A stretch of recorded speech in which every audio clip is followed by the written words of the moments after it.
Recife, província de Pernambuco, março de 1855. O calor úmido da capital do açúcar mascarava o cheiro de mofo que impregnava as paredes dos casarões da antiga nobreza falida. Naquela sociedade de aparências, onde o sobrenome valia mais que a alma e a posse de seres humanos definia a honra de um homem, uma mentira silenciosa estava prestes a ser selada no altar de uma igreja barroca. Não era apenas um casamento. Era uma transação comercial desesperada, assinada com tinta invisível e garantida por uma fortuna que não existia. A protagonista desta tragédia é Isabela Mendonça Albuquerque. Jovem, culta, pianista de mãos delicadas que jamais tocaram em uma vassoura, criada para ser o enfeite perfeito na sala de estar de um grande senhor de engenho. Ela acreditava estar cumprindo seu dever de filha obediente ao subir ao altar. O que ela não sabia era que seu pai, o Barão Augusto, não estava entregando uma filha em casamento. Ele estava entregando uma nota promissória falsa para pagar dívidas de jogo e especulações navais fracassadas. E o credor que a recebia no altar não era um homem que aceitava prejuízos. O coronel Rodrigo Vasconcelos, senhor do temido engenho Santo Antônio, era conhecido por duas coisas: sua riqueza incalculável e a brutalidade com que tratava qualquer um, escravo ou livre, que ousasse roubá-lo. Quando a farsa dos 50 contos de réis fosse descoberta, a vingança de Rodrigo não seria a anulação do casamento, nem um duelo, nem um escândalo público. Sua vingança seria privada, criativa e absolutamente aterrorizante. Ele olharia para a esposa, para a sinhá, e decidiria que se ela não valia o dote prometido, ela valeria o trabalho que suas mãos brancas poderiam produzir. Esta é a história de como uma dama da elite pernambucana dormiu em lençóis de seda e acordou no chão de terra batida, despida de sua humanidade por uma dívida que não contraiu, mas que pagaria com a própria vida. Antes de abrirmos os portões enferrujados do engenho Santo Antônio, eu preciso te fazer uma pergunta que vai ecoar na sua mente durante toda essa narrativa. Até onde vai a sua lealdade quando a sobrevivência está em jogo? Na história de hoje, veremos a moralidade ser triturada nas moendas de cana junto com o açúcar. Veremos que a linha que separa a senhora da escrava é muito mais fina do que os livros de história nos contaram. É uma linha feita de dinheiro e poder. Quando o dinheiro acaba, a proteção desaparece. Se você tem estômago para encarar o lado mais sombrio e real do Brasil imperial, onde a vingança é um prato que se come frio e temperado com veneno, já deixa o seu like agora. Isso é vital. O seu like é o sinal para o algoritmo de que histórias densas e verdadeiras como esta precisam ser contadas e não esquecidas. Inscreva-se no canal Contos de Senzala e ative o sino, porque aqui nós não romantizamos o passado, nós o desenterramos. Comente abaixo, Recife, para eu saber quem está comigo desde o início dessa jornada de queda e sangue. Agora, respire fundo. O contrato foi assinado, a mentira foi contada. Vamos entrar na Casa Grande. O declínio da família Mendonça Albuquerque não aconteceu com um estrondo, mas com um sussurro longo e agonizante que durou uma década. O Barão Augusto, pai de Isabela, era um homem que vivia das glórias de um passado que já não existia. O brasão na porta de sua casa no Recife estava descascando, mas ele se recusava a pintá-lo com tinta barata. Preferia o desgaste autêntico à mediocridade assumida.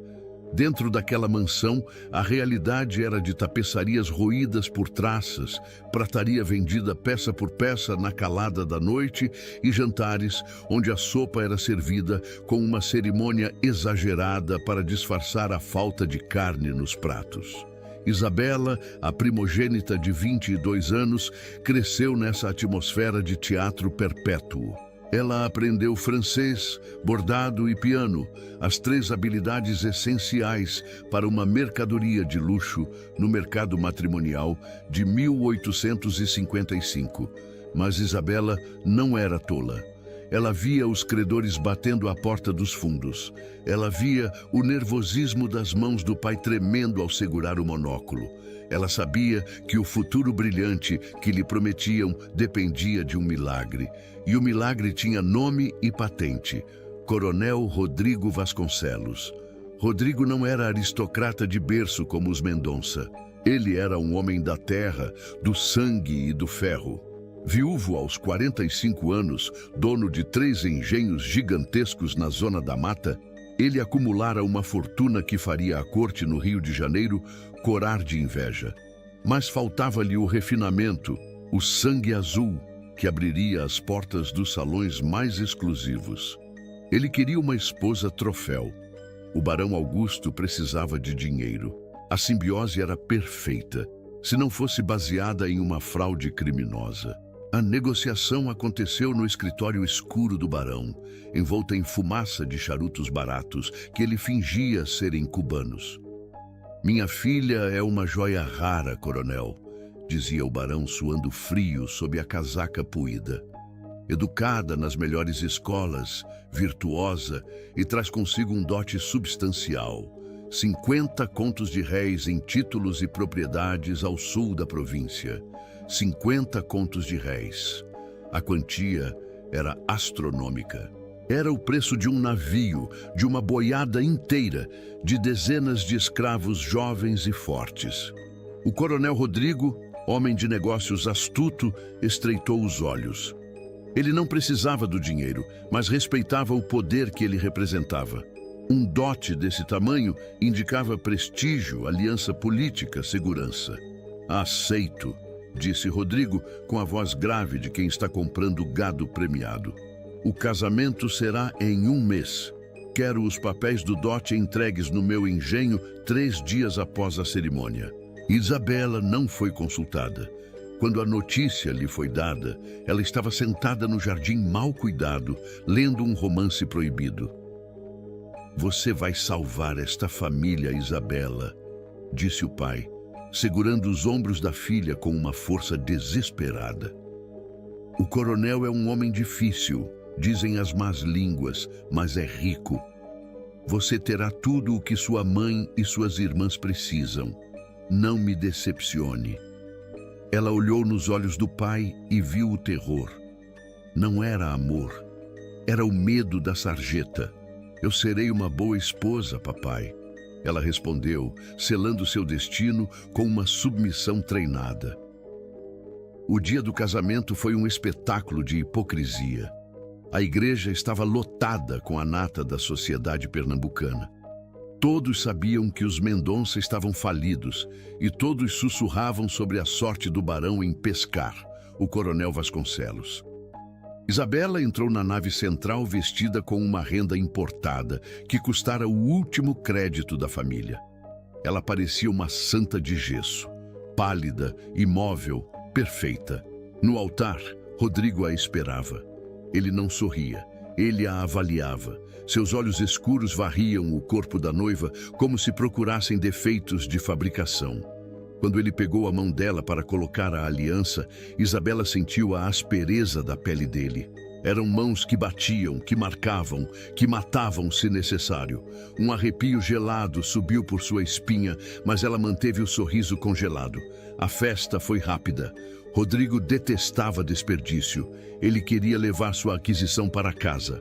"Vamos partir ao amanhecer", ele sussurrou no ouvido de Isabela durante a valsa, com um hálito que cheirava a aguardente fina e tabaco forte. "O engenho Santo Antônio não se gerencia sozinho, e você tem muito o que aprender sobre o seu novo lugar no mundo." Isabela assentiu, sem saber que seu lugar logo deixaria de ser ao lado do marido e passaria a ser sob as botas dele. O barão Augusto despediu-se da filha com um abraço rápido e culpado. Ele sabia que os documentos do dote que enviaria depois eram falsificações grosseiras, papéis de terras hipotecadas 3 vezes, títulos sem fundo. Ele estava jogando a filha na cova dos leões para ganhar tempo. Seja obediente, minha filha. Obediência é a única defesa de uma mulher. Foi o último conselho que ele lhe deu. Um conselho que em breve se provaria tragicamente inútil. A viagem do Recife até o engenho Santo Antônio durou 3 dias penosos de carruagem, atravessando estradas de terra vermelha esburacadas pelas chuvas de março. À medida que se afastavam do litoral, a paisagem mudava. A civilização fingida da cidade dava lugar ao mar verde infinito dos canaviais. Era um mundo selvagem, onde a lei do império tinha pouca força e a vontade do coronel era absoluta. Durante o trajeto, o silêncio dentro da carruagem era sufocante. Rodrigo pouco falava. Ele passava o tempo lendo relatórios de safra ou limpando suas pistolas de duelo com uma flanela oleosa. Isabela tentou puxar conversa algumas vezes, perguntando sobre a casa, os servos, os vizinhos. Você verá com seus próprios olhos, ele respondia, sem desviar o olhar do metal da arma. Não me incomode com futilidades de salão. Aqui no mato, a vida é dura. Espero que você seja mais resistente do que parece, Isabela. Sua pele é muito fina. O sol do engenho queima rápido. Quando finalmente cruzaram os portões do Santo Antônio, Isabela sentiu o peso daquela propriedade. Não era uma fazenda, era uma fortaleza feudal. A casa grande erguia-se no topo de uma colina, branca e imponente, cercada por varandas largas que pareciam vigiar todo o vale. Abaixo, a uma distância segura para o olfato, mas visível para o controle, estendia-se a senzala.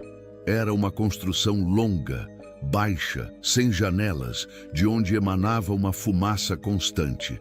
O engenho, com sua chaminé de tijolos escuros, rugia como uma besta faminta moendo cana dia e noite. O cheiro no ar era uma mistura doce e enjoativa de garapa fermentada e suor humano. Bem-vinda ao meu reino, disse Rodrigo, ajudando-a a descer da carruagem com um aperto de mão forte demais. A criadagem estava perfilada na escadaria.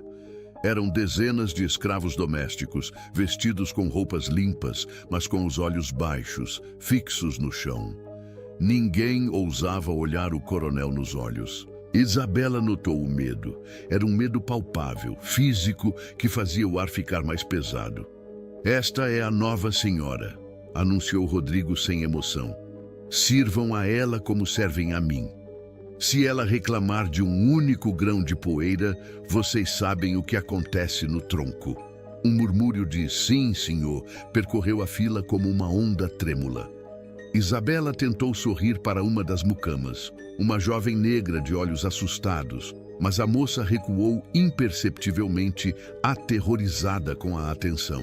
Os primeiros 2 dias foram de uma adaptação estranha. Isabela explorou a casa, que era luxuosa, mas sombria. Móveis de jacarandá pesado, cortinas de veludo que bloqueavam a luz do sol, quadros de antepassados severos que pareciam julgar os vivos. Rodrigo passava os dias no engenho ou no escritório, lidando com feitores e comerciantes. Isabela, entediada e isolada, refugiou-se na sala de música, onde encontrou um piano Pleyel desafinado.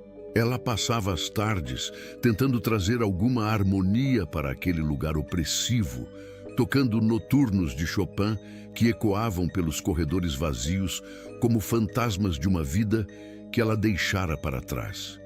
No 3º dia, a bomba relógio detonou. Isabela estava tocando uma peça melancólica quando ouviu vozes alteradas vindas do escritório do marido. A porta de madeira maciça abafava as palavras, mas não o tom. Era a voz de Rodrigo, subindo de volume, carregada daquela fúria fria que ela já aprendera a temer. E outra voz, fina e trêmula, tentava explicar algo. Era Silveira, o contador da fazenda, um homem miúdo que chegara naquela manhã, vindo do Recife com a correspondência e os documentos enviados pelo barão Augusto. A música parou. Isabela ficou imóvel diante das teclas, com as mãos suspensas no ar. O silêncio que se seguiu aos gritos foi pior que o barulho. Passos pesados de botas ecoaram no assoalho do corredor. Cada passo era uma sentença. A porta da sala de música se abriu com violência, batendo contra a parede e fazendo os cristais do lustre tilintarem. Rodrigo estava parado na soleira. Seu rosto não estava vermelho de raiva, estava pálido, lívido, com uma calma assassina que gelou o sangue de Isabela. Ele segurava um maço de papéis amassados em uma das mãos. Na outra, um chicote de montaria que ele sempre carregava, batendo ritmadamente contra a própria perna. "Toque", disse ele com a voz baixa. "O quê?" Isabela gaguejou, levantando-se do banco. "Eu disse para continuar tocando", ele ordenou, entrando na sala e fechando a porta atrás de si. "É isso que você faz, não é? Toca piano, fala francês, enfeita o ambiente. É para isso que servem as bonecas de luxo. Rodrigo, o que aconteceu? Você está me assustando." Ele jogou os papéis sobre o piano, espalhando as partituras. "O que aconteceu, minha querida esposa, é que o seu pai é um homem de muita imaginação. E você é uma atriz excepcional." Isabela olhou para os documentos. Eram as escrituras das terras do dote. "O contador acabou de me explicar", continuou Rodrigo, aproximando-se dela lentamente, como um predador encurralando a presa. "Essas terras não existem, ou melhor, existem, mas pertencem ao Banco do Brasil há 5 anos. Os títulos da dívida pública, papel velho sem valor desde a última crise." Isabela sentiu o chão desaparecer. Ela sabia que a situação financeira do pai era ruim, mas não sabia que era criminosa. Eu não sabia", ela sussurrou, recuando até bater as costas na parede. "Não minta para mim." O grito de Rodrigo foi tão repentino que Isabela encolheu-se fisicamente. 50 contos de réis. Foi esse o preço acordado. Eu comprei uma linhagem, comprei uma aliança, comprei um dote. E recebi o quê? Uma falida com sobrenome pomposo e um pai estelionatário. Ele estava agora a centímetros do rosto dela. Ela podia sentir o cheiro de suor e fúria. "Você sabe o que fazemos com ladrões aqui no engenho, Isabela. Nós os marcamos, mas você é minha esposa diante de Deus e da igreja. Não posso anular o casamento sem expor ao mundo que fui feito de tolo por um barão decadente. E eu não aceito ser humilhado. Rodrigo, por favor. Eu sou inocente. Seu pai me vendeu uma mercadoria defeituosa." Ele a interrompeu, agarrando o queixo dela com força bruta, obrigando-a a olhar nos seus olhos. "E eu sou um homem prático. Se a mercadoria não serve para a sala, ela deve servir para outra coisa. Você vai pagar a dívida do seu pai, centavo por centavo." A tensão no ar era sólida, quase elétrica. Isabela tremia incontrolavelmente, lágrimas quentes escorrendo pelo rosto, borrando a maquiagem perfeita. Ela tentou apelar para a lógica daquela sociedade, para as regras que protegiam pessoas como ela. "Você não pode fazer nada comigo", ela disse, tentando recuperar um pingo de dignidade, embora sua voz falhasse. "Sou uma mulher branca, sou uma Albuquerque. Se me tocar, a sociedade do Recife vai..." "A sociedade do Recife?" Rodrigo soltou uma gargalhada seca, sem humor. "Isabela, olhe pela janela. Nós não estamos no Recife. Aqui, a minha palavra é a única lei. O delegado janta na minha mesa. O juiz deve favores a mim. E o seu pai? Aquele verme covarde vendeu você para se livrar de problemas. Ele não vai vir te buscar. Ninguém vai." Ele se afastou e tocou um sino de bronze sobre uma mesa lateral. O som agudo chamou o feitor-chefe, um homem corpulento e de rosto marcado por varíola chamado Manuel, que entrou na sala com a cabeça baixa, mas com os olhos curiosos. Sim, coronel. Manuel, chame 2 mucamas, agora. Sim, senhor. Enquanto esperavam, Rodrigo andava de um lado para o outro, olhando para Isabela com um desprezo que doía mais que um tapa. Você gosta desses vestidos, Isabela? Seda francesa, não é? Rendas de Bruxelas, joias de família, tudo isso custa dinheiro. Dinheiro que seu pai disse que tinha, mas não tem. São minhas roupas. Ela soluçou, abraçando o próprio corpo. Não, nada aqui é seu, nem a roupa do seu corpo. Tudo foi comprado com a promessa de um pagamento que nunca veio. Portanto, tudo é meu. 2 escravas entraram, Joana e Marta. Elas olhavam assustadas da senhora chorando para o senhor furioso. Tirem a roupa dela, ordenou Rodrigo. As escravas congelaram. O quê? Joana perguntou, achando que tinha ouvido errado.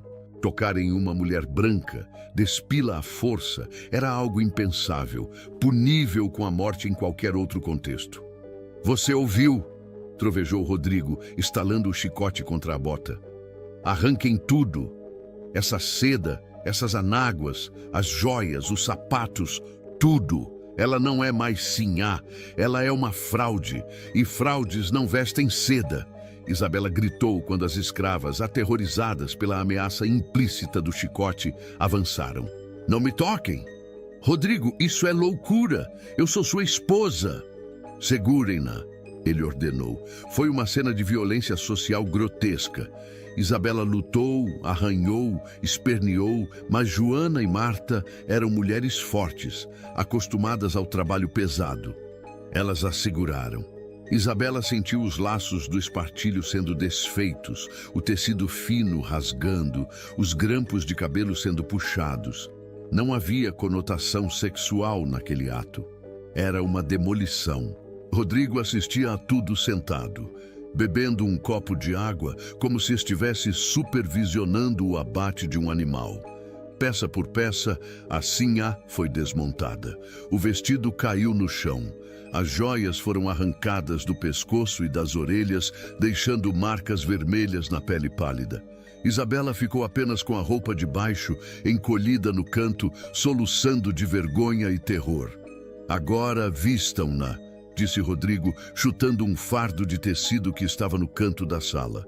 Era algodão cru, grosseiro, tecido usado para fazer as roupas dos escravos da lavoura. O uniforme de quem não tem dote. As escravas vestiram Isabela com a túnica áspera. O tecido arranhava a pele acostumada a tecidos macios.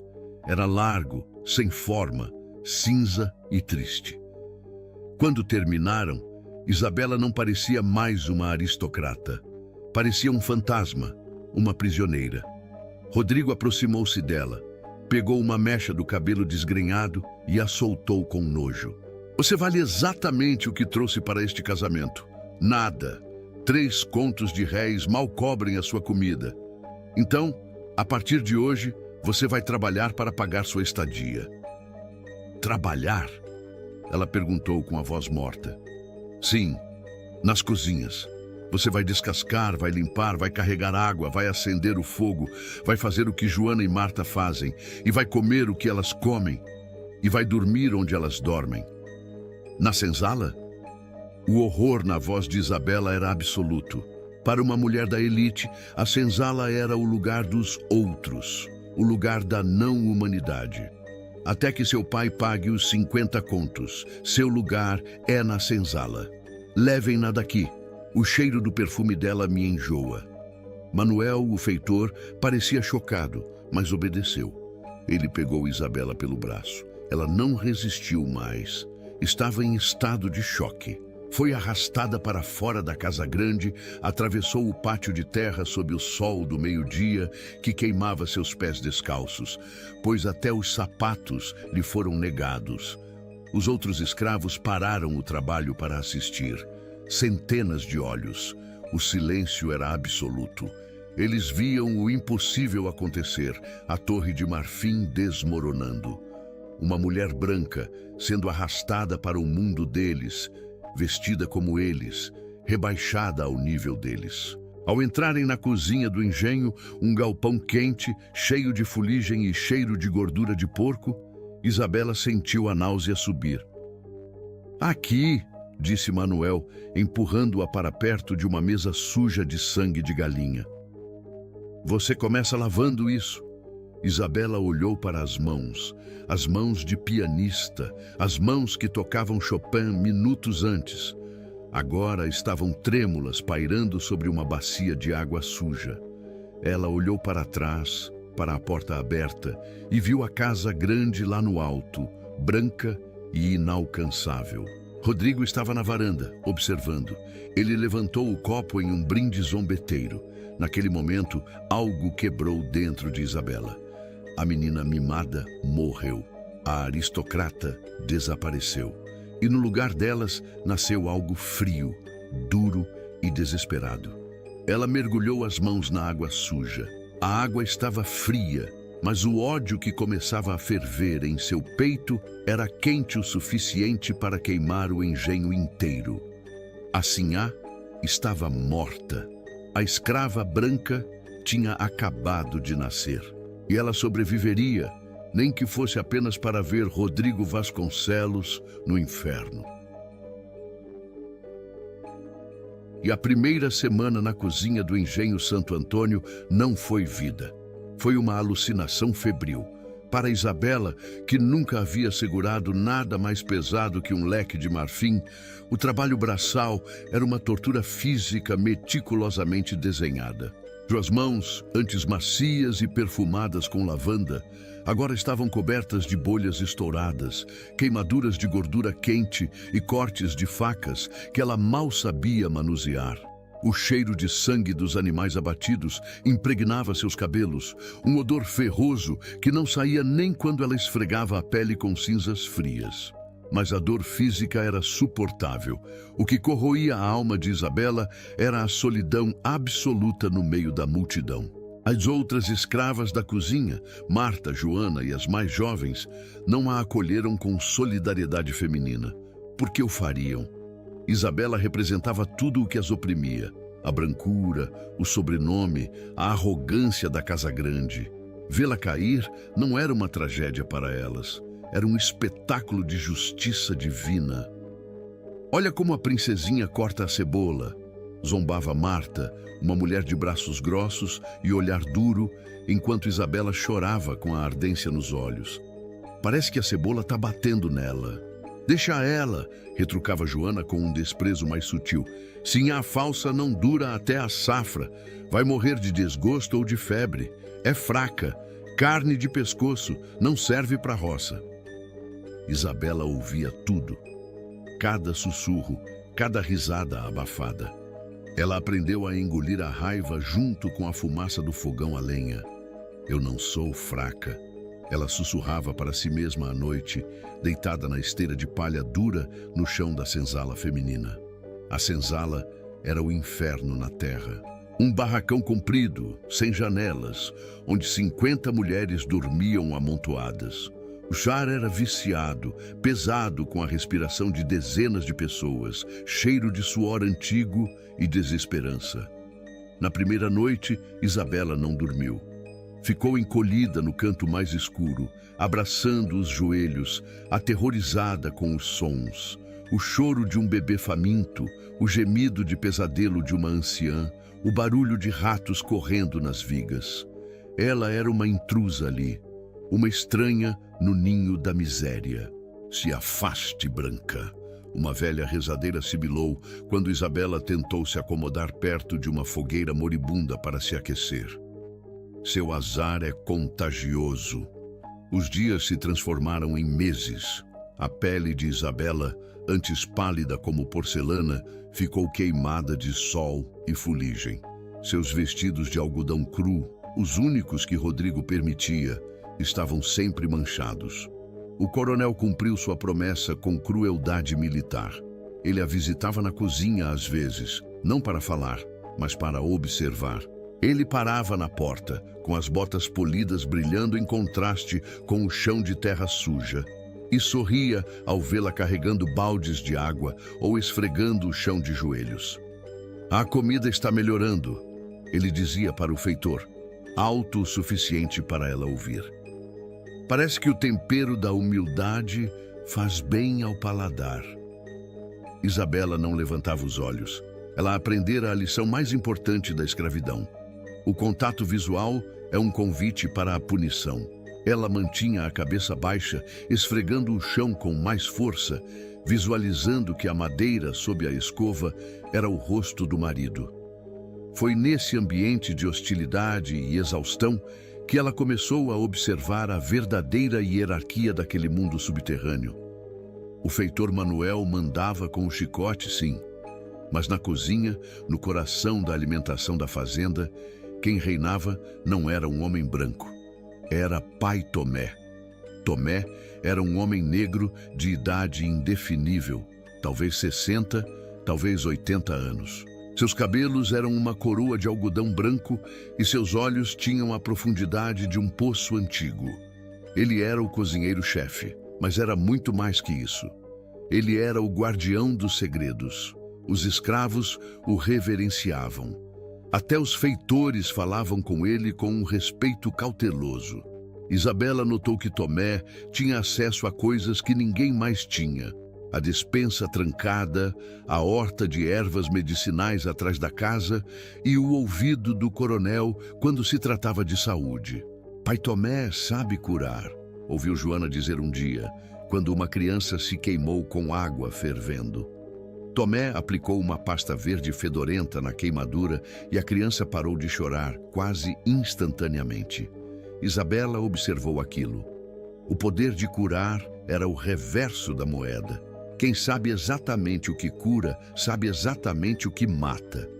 E pela primeira vez em 6 meses, uma ideia perigosa começou a germinar na mente da Sinhá Falsa. A oportunidade surgiu em outubro de 1855, quando as chuvas de primavera trouxeram a febre do pântano. Rodrigo, o Homem de Ferro, caiu de cama. O engenho parou, prendendo a respiração. Se o coronel morresse sem herdeiros claros, o destino de todos ali era incerto. O médico da vila veio, sangrou o coronel, receitou repouso e foi embora, inútil como sempre. Rodrigo gemia de dor, suando frio, delirando sobre dívidas e traições.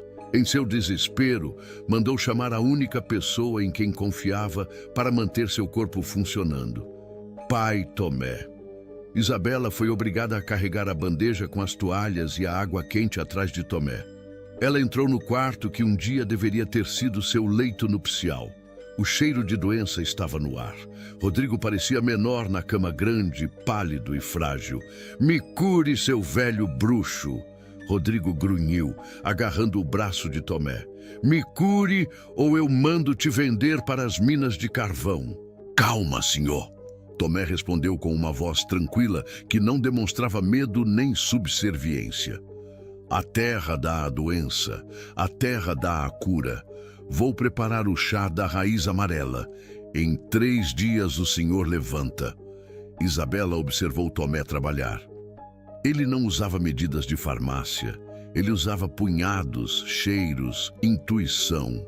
Ele preparou uma infusão com raízes que Isabela nunca tinha visto nos livros de botânica europeus. O cheiro era terroso, forte. Rodrigo bebeu, fez careta e dormiu. 3 dias depois, como prometido, o coronel estava de pé, gritando ordens no pátio. Naquela noite, enquanto limpavam os caldeirões, Isabela se aproximou de Pai Tomé. As outras escravas já tinham ido dormir. Estavam sós, iluminados apenas pelas brasas do fogão. "Você o salvou", disse Isabela, quebrando o silêncio. Tomé continuou mexendo uma pasta de milho sem olhar para ela. "O senhor manda. O escravo obedece. É a lei. Você poderia tê-lo deixado morrer. Ninguém saberia." O médico disse que era grave. Tomé parou. Ele virou o rosto lentamente para ela. A luz do fogo refletia em seus olhos cansados. "Se ele morre, vem outro. Talvez o irmão dele, talvez um estranho. Quem garante que o próximo não será pior? O diabo que a gente conhece é melhor que o diabo que a gente não conhece. Além disso, ele fez uma pausa, avaliando Isabela. Morte rápida não paga dívida. Isabela sentiu um arrepio. Havia um ódio na voz de Tomé que espelhava o dela. E se não fosse morte rápida? Ela sussurrou, dando um passo à frente. E se fosse declínio? Tomé largou a colher de pau. O som da madeira batendo na mesa foi como um tiro no silêncio da cozinha. Cuidado com a língua, menina branca. A língua é o chicote do corpo. Eu não sou mais branca, olhe para mim. Ela estendeu as mãos calejadas, sujas, marcadas. Eu sou uma coisa, como você. Ele me tirou tudo. Ele me transformou nisso. Eu quero o que você quer. E o que eu quero? Liberdade. A palavra pairou no ar, pesada e proibida. Liberdade, Tomé repetiu, saboreando a palavra como se fosse um fruto raro. E como uma escrava de cozinha vai me dar liberdade? Eu ainda sou a esposa legal. Se ele morrer, não agora, mas devagar, parecendo doença natural, eu herdo. A lei é clara. Viúvas herdam. E se eu herdar, a primeira carta de alforria que eu assino é a sua. Promessa de branco. Tomé cuspiu no chão. Vale tanto quanto o dote do seu pai. Não é promessa. É um contrato de ódio. Eu preciso do seu conhecimento. Você precisa da minha posição legal. Sozinhos, morremos aqui. Juntos. Nós tomamos o engenho. Foi uma negociação longa e tensa. Tomé não confiava nela. Ele vira a arrogância dela quando chegou. Mas ele também via a fúria nos olhos dela agora. O sofrimento a tinha lapidado. Ela não era mais a menina do piano. Era uma criatura de vingança. Eu conheço raízes, disse Tomé finalmente com a voz baixíssima. Raízes que não matam de uma vez. Elas enganam o corpo, imitam a velhice, imitam o cansaço do sangue. O médico vai perceber? Os médicos brancos olham livros. Eu olho a natureza. Eles verão fraqueza dos nervos, mal do fígado, melancolia. Eles darão nomes bonitos para a morte que vem da terra. Então temos um acordo? Isabela estendeu a mão. Tomé olhou para a mão dela. Hesitou. Depois apertou. A mão dele era áspera como lixa, forte como raiz velha. Acordo de sangue, sim, a falsa. Se você me trair, se você fraquejar, o veneno que vai para ele sobra para você. Se eu trair você, mereço morrer, ela respondeu. E assim, na penumbra da cozinha, a sentença de Rodrigo Vasconcelos foi assinada. Não com tinta, mas com intenção. O ritual começou em novembro. Não havia pressa. A pressa é inimiga da perfeição e amiga da forca. Pai Tomé ensinou a Isabela que a vingança, assim como a cana-de-açúcar, tem seu tempo de maturação. Ele não usava venenos óbvios como arsênico ou vidro moído. Ele usava a sabedoria ancestral da mata. Ele trazia do mato uma raiz tuberosa, de aparência inocente, que ele chamava de lágrima de viúva. Isso aqui, explicava ele, ralando a raiz até virar um pó fino e imperceptível. Seca a força do homem por dentro. Tira a vontade. Esfria o estômago. Uma pitada na comida. 3 vezes por semana. Nada mais. Isabela tornou-se a portadora da taça. Como punição adicional, Rodrigo exigira que ela servisse o jantar dele pessoalmente, vestida com seus trapos de escrava, para que ele pudesse apreciar sua queda enquanto comia. O que ele não sabia é que estava convidando sua carrasca para a mesa. "Está saboroso hoje, Isabela?" Ele perguntava, cortando a carne com voracidade. "Ou você cuspiu no prato? Está temperado com obediência, meu marido." Ela respondia, mantendo os olhos baixos e a voz neutra. "Ótimo, sirva mais vinho." Ela servia, e a cada refeição, uma pitada infinitesimal do pó era misturada ao molho, ao feijão, ao purê. Os primeiros meses foram de uma espera agoniante. Rodrigo continuava forte, brutal, gritando com os feitores, espancando cavalos, governando seu império com punho de ferro. Isabela começou a duvidar. Não está funcionando, ela sussurrou para Tomé um dia, enquanto depenavam galinhas. A árvore não cai com o primeiro golpe do machado. Tomé respondeu calmo. Observe os olhos dele. O branco dos olhos. E então, em março de 1856, os sinais começaram, sutis, imperceptíveis para quem não sabia o que procurar. Rodrigo começou a reclamar de azia constante, depois de um cansaço que não passava com o sono. Ele, que sempre acordava antes do sol, começou a dormir até mais tarde. Esse calor está insuportável este ano, ele reclamava, enxugando o suor da testa, embora o outono já tivesse chegado e as noites estivessem frescas. Isabela observava cada gota de suor, cada suspiro de fadiga, como se fossem moedas de ouro caindo em seu cofre. Em junho, o coronel teve o primeiro colapso público. Estava no engenho, inspecionando a moenda, quando suas pernas falharam. Ele caiu de joelhos, vomitando bile. Foi carregado para a Casa Grande. O médico foi chamado novamente. Estafa, diagnosticou o doutor, um homem de óculos redondos e pouca competência.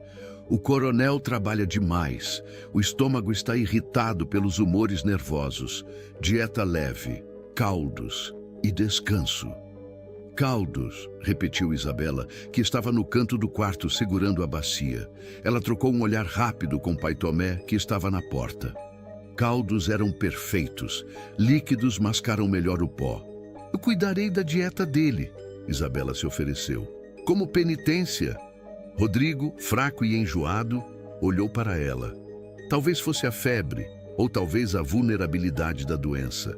Mas ele viu nela não a fraude, mas uma mulher quebrada tentando ser útil. Faça, ele murmurou, mas se estiver ruim, você apanha. A ironia era deliciosa e macabra.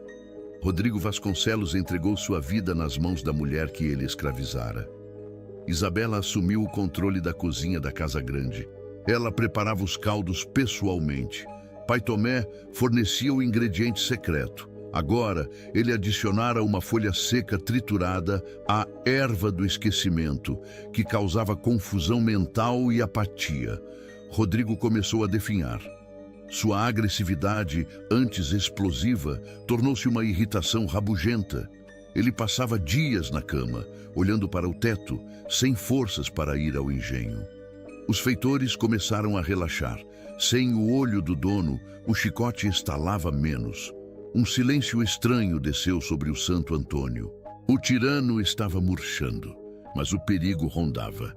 Alberto Vasconcelos, o irmão do coronel que morava em Recife, veio visitar ao saber da doença prolongada.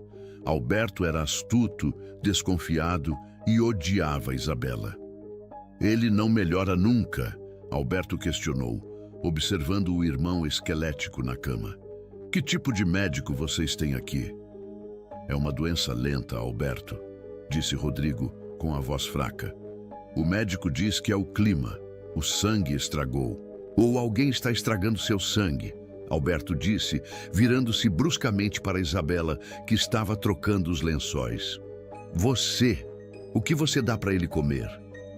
O coração de Isabela parou. Se Alberto exigisse uma prova, uma análise, tudo estaria perdido. O que o médico ordenou, ela respondeu, mantendo a máscara de servidão perfeita. Caldo de galinha e legumes. Quer provar? Ela estendeu a tigela para Alberto. Era um blefe suicida. Se ele tomasse, talvez não sentisse nada, ou talvez passasse mal horas depois.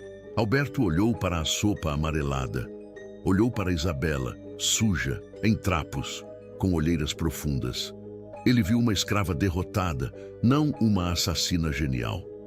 Não como comida de doente, ele disse com nojo, afastando a tigela.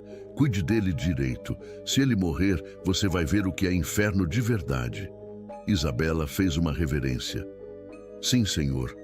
Quando Alberto saiu, ela teve que se segurar na parede para não cair. Suas pernas tremiam, mas ela sorriu. O blefe funcionara. E Rodrigo, na cama, gemeu, pedindo mais remédio. Aqui está, meu amor. Ela sussurrou, levando a colher à boca dele. Beba tudo. É para o seu descanso eterno. Julho de 1857. 2 anos após o casamento que selou seu destino, Isabela observava o homem que a escravizou transformar-se em uma casca vazia. O coronel Rodrigo Vasconcelos, o terror da Zona da Mata, agora pesava menos que um saco de açúcar. Sua pele estava amarelada, esticada sobre os ossos como pergaminho velho. E seus olhos, antes cheios de fogo e maldade, agora eram poços turvos de medo. O tratamento de Pai Tomé fora implacável. Não houve violência, não houve sangue, não houve gritos. Houve apenas o silêncio da terra reclamando o que era dela. A mistura de raízes e ervas do esquecimento corroeu a vitalidade do coronel de dentro para fora, simulando uma doença consumptiva tão perfeita que nenhum médico ousou questionar. Rodrigo estava morrendo de causas naturais, aceleradas pela mão invisível da justiça. Naquela última noite, uma tempestade tropical castigava o telhado da Casa Grande. Trovões sacudiam as vidraças, abafando a respiração ruidosa do moribundo. Isabela estava sentada ao lado da cama, iluminada por uma vela de sebo que projetava sombras dançantes nas paredes. Ela não vestia luto, vestia seus trapos de cozinha, a farda que ele a obrigara a usar. Isabela. Rodrigo sussurrou, a voz soando como folhas secas sendo pisadas. Ela se inclinou, o rosto impassível. Estou aqui, Rodrigo. Eu sinto frio. O frio é o fim da dívida, meu marido. Ele abriu os olhos e, por um breve segundo, a névoa do delírio se dissipou. Ele olhou para ela, olhou para as mãos calejadas dela, repousando sobre o lençol de linho. E então, ele entendeu. Viu nos olhos dela, não a submissão, mas o abismo. Ele tentou falar, tentou gritar por Alberto, por Manuel, por alguém, mas a erva do silêncio paralisou sua língua. Ele morreu engasgado com a própria verdade, levando para o inferno a certeza de que fora derrotado por sua própria arrogância. O enterro foi rápido e sem lágrimas. Escravos não choram por feitores, mas a verdadeira batalha começou 3 dias depois, na leitura do testamento. A biblioteca da Casa Grande estava cheia. Alberto Vasconcelos, o irmão herdeiro, sentava-se na cadeira do coronel, como se já fosse o dono do mundo. O advogado da família, Dr. Miranda, quebrou o selo de cera vermelha com a gravidade de um juiz. Isabela permanecia em pé, no canto, ignorada como mobília velha. Ao meu amado irmão, Alberto, leu o advogado, deixo a totalidade das terras do engenho Santo Antônio, as moendas, o gado e 70% da escravaria de campo. Alberto sorriu, um sorriso de predador saciado. Ele olhou para Isabela com triunfo. E para minha esposa, Isabela Mendonça Albuquerque. O advogado pigarreou, desconfortável. Deixo a cota mínima exigida pela lei do império, visto que o dote prometido nunca foi pago. A ela cabe a casa de veraneio em Recife, a quantia de 15 contos de réis e a terça parte dos escravos domésticos a serem escolhidos por ela. Isso é um ultraje, gritou Alberto batendo na mesa. Ela fraudou meu irmão. Ela não merece um centavo. Vou contestar. O advogado suspirou, limpando os óculos. O senhor pode tentar, Dom Alberto. Mas a lei é clara. O casamento foi consumado. Ela viveu aqui. Serviu ao marido até a morte. A fraude do dote é uma questão civil separada que morreu com o coronel. Ela é a viúva legítima. Se o senhor contestar, o processo levará 20 anos e comerá metade da fortuna em custas judiciais. Fez-se um silêncio pesado. Alberto sabia fazer contas. Brigar sairia mais caro que pagar. Que leve as migalhas, então, Ele rosnou, virando as costas para Isabela. Pegue seus trapos e seus criados e suma da minha terra. Isabela deu um passo à frente. Pela primeira vez em 2 anos, ela ergueu a cabeça. A postura não era de escrava, nem de sinhá falida. Era de uma sobrevivente de guerra. Eu aceito, disse ela, a voz firme ecoando na sala. E farei minha escolha dos escravos agora. Escolha logo, Alberto desdenhou. Leve os velhos e os doentes, não quero bocas inúteis para alimentar. Isabela caminhou até a janela que dava para o pátio. Eu quero Joana, quero Marta, quero as 3 lavadeiras.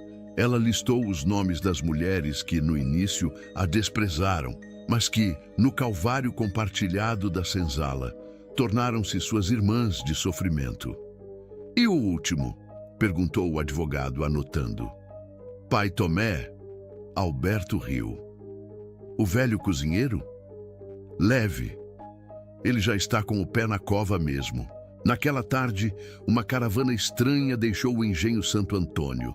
Uma carroça velha, puxada por mulas cansadas, levando 21 pessoas. Isabela não olhou para trás. Ela não olhou para a casa grande, nem para a chaminé do engenho que devorara sua juventude. Seus olhos estavam fixos na estrada à frente, na poeira vermelha que levava ao litoral. Ao seu lado, segurando as rédeas, estava Pai Tomé. Ele não sorria. Ele sabia que a liberdade no papel é apenas o começo da liberdade na vida. Mas quando cruzaram a porteira, ele respirou fundo, enchendo os pulmões com um ar que pela primeira vez em 60 anos parecia pertencer a ele. A chegada ao Recife não foi triunfal, foi estratégica. A casa herdada era modesta, localizada em um bairro antigo, longe dos palacetes da aristocracia. Mas tinha paredes sólidas e um teto que não vazava. No dia seguinte à chegada, Isabela vestiu um vestido preto simples. Não era seda, era algodão tingido, mas estava limpo. Ela chamou Pai Tomé. Vamos.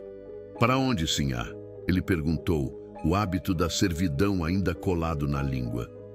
Não me chame assim, nunca mais. Vamos ao cartório. Temos um contrato a cumprir.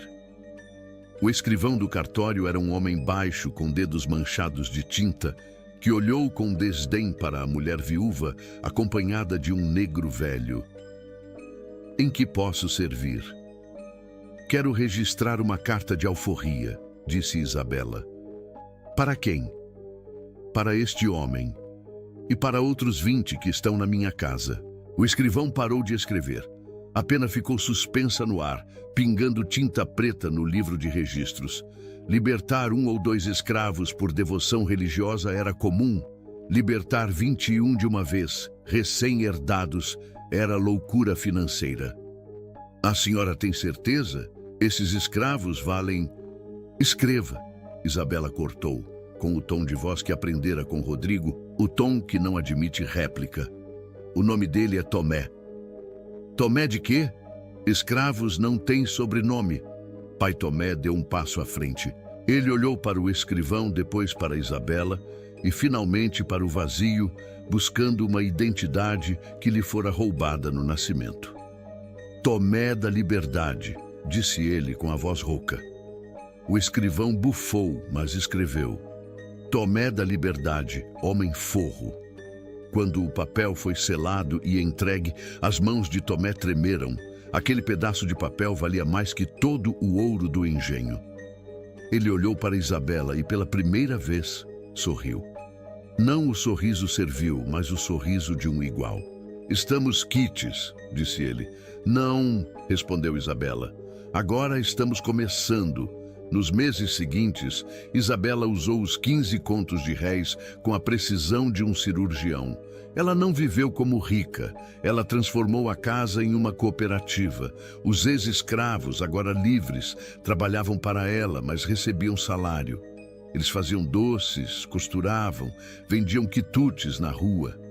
O lucro era dividido. A casa prosperou não pela exploração, mas pela vontade de quem trabalha para si mesmo. Mas a história ainda guardava uma última virada cruel. A justiça, afinal, gosta de simetria. Em 1859, 4 anos após o casamento maldito, alguém bateu à porta da casa de Isabela. Era um mendigo, um velho sujo, com roupas que um dia foram finas, mas agora eram trapos piores do que os que Isabela usara na cozinha. Ele cheirava a álcool barato e derrota. Isabela abriu a porta. Ela reconheceu aqueles olhos. Eram os olhos que a haviam vendido. Isabela, minha filha, balbuciou o barão Augusto. Isabela não se moveu. Ela ficou parada no umbral, uma estátua de gelo. O que você quer? Eles levaram tudo. Os credores. Sua mãe morreu. Suas irmãs fugiram. Eu não tenho onde dormir. Estou com fome.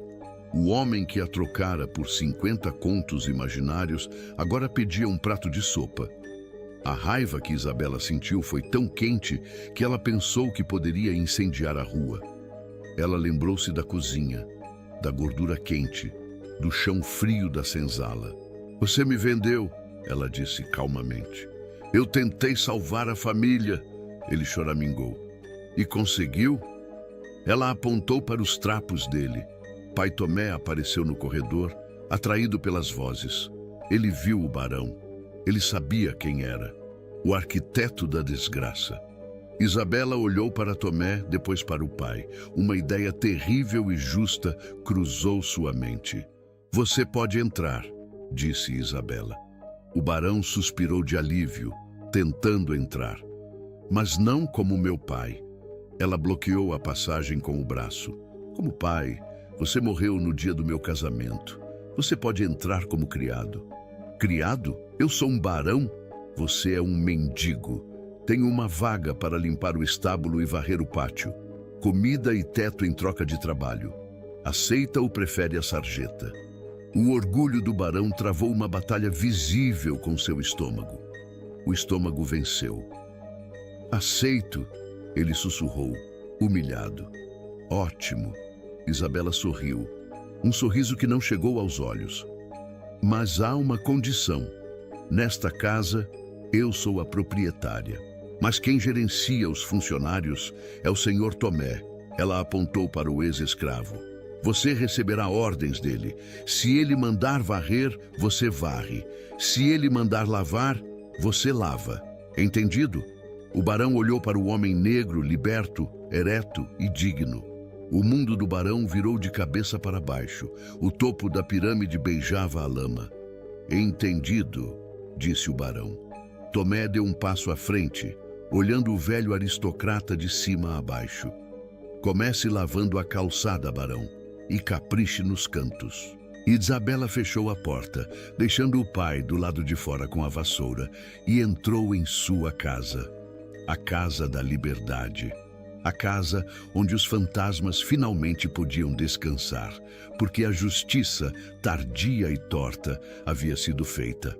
A história de Isabela Mendonça e do Coronel Rodrigo não é apenas um conto sobre o passado, é um espelho trincado onde vemos o reflexo distorcido de nossas próprias ambições. As correntes de ferro que prendiam corpos no século XIX enferrujaram e se desfizeram, mas foram substituídas por outras, invisíveis e igualmente pesadas.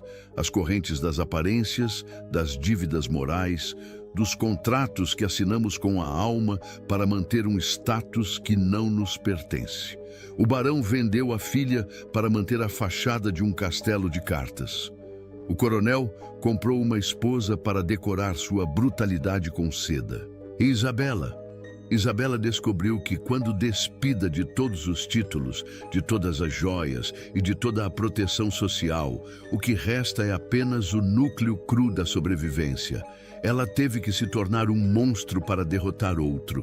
E essa é a tragédia real. O sistema não apenas oprime, ele corrompe. Ele força a vítima a afiar os dentes se quiser continuar respirando. Agora eu te pergunto, e quero que você seja brutalmente honesto consigo mesmo na resposta. Se amanhã você acordasse sem seu nome, sem seu dinheiro, sem sua casa e sem seus direitos, jogado na base da pirâmide social, quem seria você? Você quebraria como o barão? Ou você encontraria dentro de si o veneno e a cura como Isabela e Tomé? Quero ler a sua sentença nos comentários abaixo. Escreva: eu sobreviveria ou eu cairia. Não tenha vergonha da verdade. E se esta história fez seu sangue gelar e sua mente despertar para as atrocidades que foram varridas para baixo do tapete da nossa história, deixe seu like agora. Inscreva-se no canal. Não faça isso por mim. Faça isso para que o algoritmo entenda que nós não queremos vídeos vazios e dancinhas. Nós queremos a verdade, por mais dolorosa que ela seja. É assim que mantemos a memória viva. É assim que impedimos que o passado se repita. Porque a história é uma roda gigante que moe carne humana e cabe a nós decidir quando parar de girá-la.